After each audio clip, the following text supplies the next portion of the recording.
Music by BS Chauhan.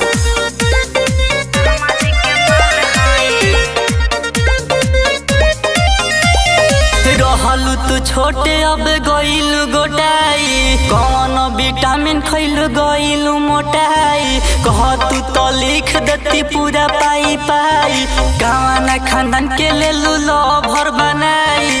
हिरनी के चाल हाई शर्मा जी के माल हाई,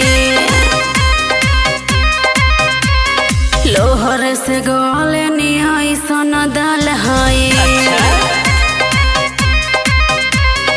रहलू तू छोटे अब गईलू गोटाई, कौन विटामिन खैलू गईलू मोटाई। कह तू तो लिख देती पूरा पाई पाई, गाना खानदान के ले लू लो भर बनाई। हिरनी के चाल हाई शर्मा जी के माल हाई, लोहर से गोले निहाई सोना दाल हाई।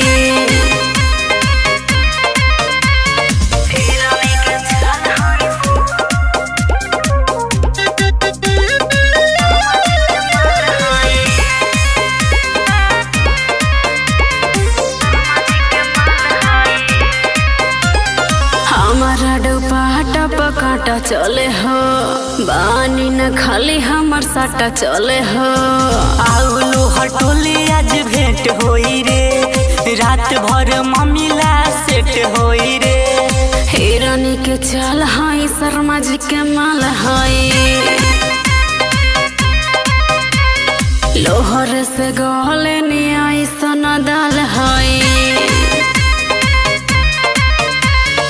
रहलू तू छोटे अब गईलू गोटाई, कौन विटामिन खैलू गईलू मोटाई। कह तू तो लिख देती पूरा पाई पाई, गाना खानदान के ले लू लो भर बनाई।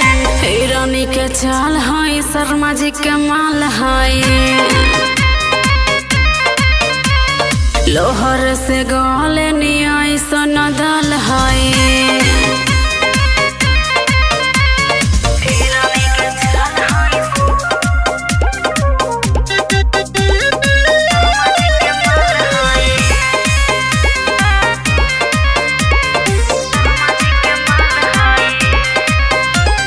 बेकी दीवाना बरंड बड़े हो, आंचल के है डिमांड बड़े हो। मन इसका जल के तो न समझाई, चंदन के आसो दिली देखाई। हिरनी के चाल हाई शर्मा जी के माल हाई, लोहर से गोले निहाई सोना दाल हाई। रहलू तू छोटे अब गईलू गोटाई, कौन विटामिन खैलू गईलू मोटाई। कह तू तो लिख देती पूरा पाई पाई, गाना खानदान के ले लू लो भर बनाई।